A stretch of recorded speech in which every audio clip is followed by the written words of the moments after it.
নমস্কার বন্ধুরা, আমি রাখি স্টোরিজে তোমাদের সবাইকে স্বাগত। আজ আমি চলে এসেছি একটা পুরনো দিনের রান্না নিয়ে, লাউ শাকের চচ্চড়ি। গরম ভাতের সাথে এই রান্না দারুণ জমে যাবে।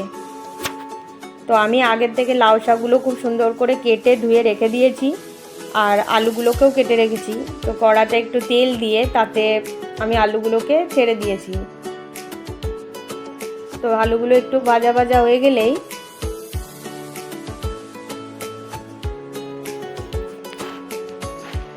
আমি একটু হলুদ গুঁড়ো আর লঙ্কা গুঁড়ো দিয়ে দিলাম।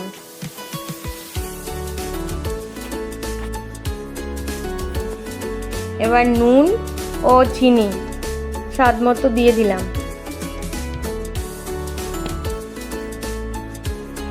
এবার আমি সবটাকে মিশিয়ে নিচ্ছি ভালো করে।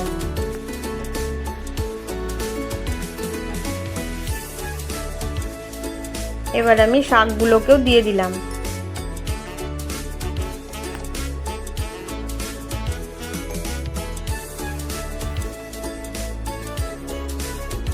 এবার লাউ শাকটাকে খুব সুন্দর করে আলুর সাথে মেশাতে হবে।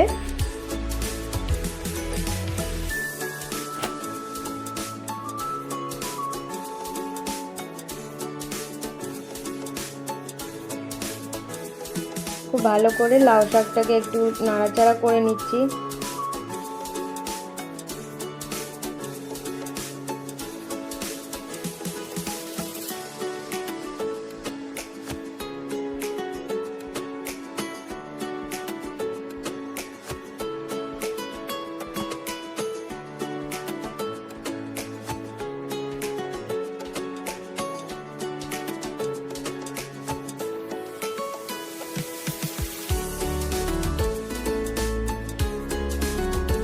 ভালো করে নাড়াচাড়া করতে করতে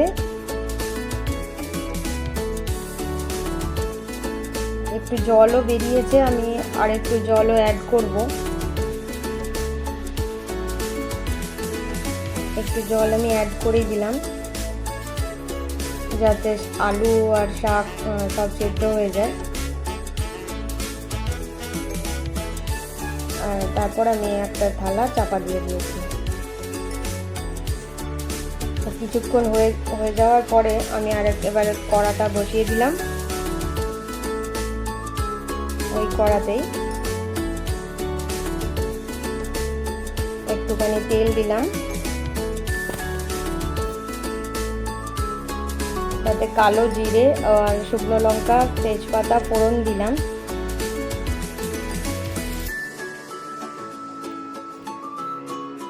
এবার আমি শাকটাকে দিয়ে দিলাম।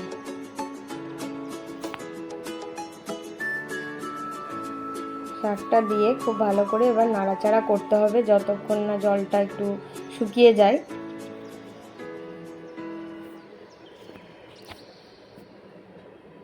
তো তার মধ্যে আমি পোস্ত বাটাটা দিয়ে দিলাম।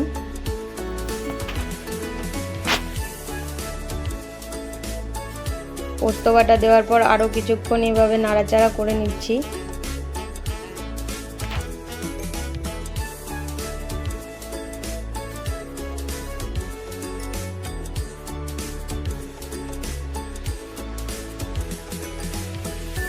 এবার আরও কিছুক্ষণ নাড়াচাড়া করে নিচ্ছি। এবার রান্নাটা হয়ে গেছে, তো আমি তুলে নিয়েছি। তো দেখুন কত সুন্দর হয়েছে। তো তোমাদের যদি ভিডিও ভালো লাগে লাইক করো, কমেন্ট করো।